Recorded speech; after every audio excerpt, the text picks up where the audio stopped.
So, Mitsutec 18B block 70 watts. So, mataas-taas yung kuryente, no?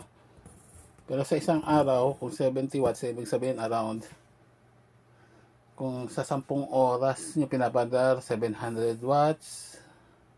Kung 10 piso siya per kilowatt, so sa 10 oras, meron kayong 7 piso. Kung 10 piso per kilowatt, 7 piso per day, babayaran nyo sa 30 days, 210 pesos per month.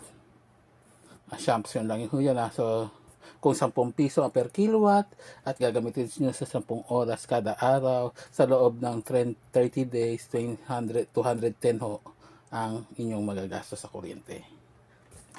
More on assumption yun. Assumption. So, at least magkakaroon kayo ng idea. So, isa lang muna buksan natin. Tingnan natin. Assemble natin. Assemble. Tapos, test natin kung nasa 70 watt nga ba. So, yung isa ko kasing pan na parang Air Max yata yan eh. After around 3 years, bumigay siya, bigla na lang nag-stop. So, hindi na mandal. Maaring thermal fuse lang sa sobrang init o nasunog na talaga siya sa wear and tear. Pero during that time kasi, buy one take one yata siya na, hindi ko matanda ko 2,000 o 1,500 po siya nabili. Ito kasi, 2,500 na, buy one take one. Hindi ko alam kung dati ba ganun din ang presyo nito o dahil tag-init ngayon mas mahal. So ang laman niya yung pan, 3 blade.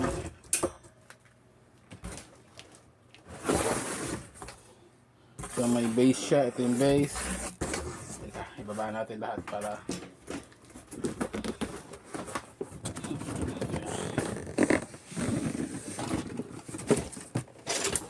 so ito yung kanyang katawan.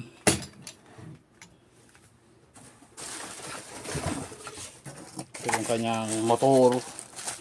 Yan.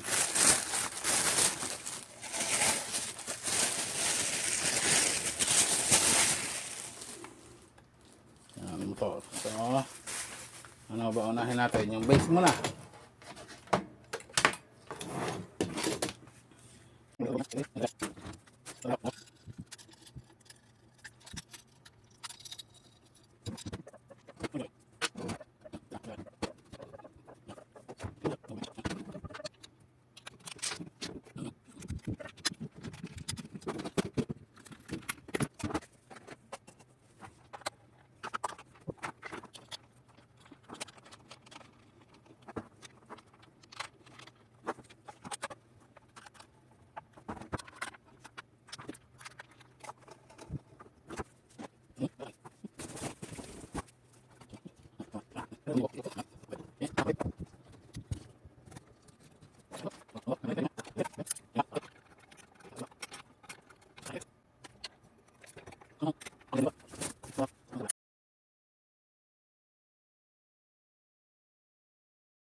Ang kanya pong kuryente ay ilang watts to?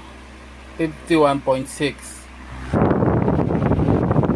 Ang kanyang speed ay 4.5.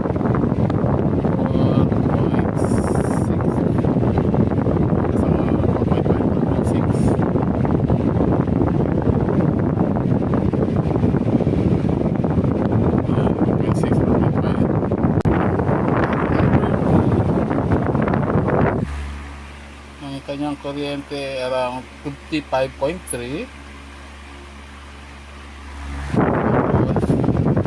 Ang bilis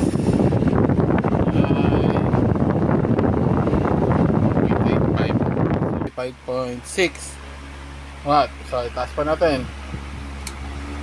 Yan, number 3 na. So, pumapatak siya ng 61.3.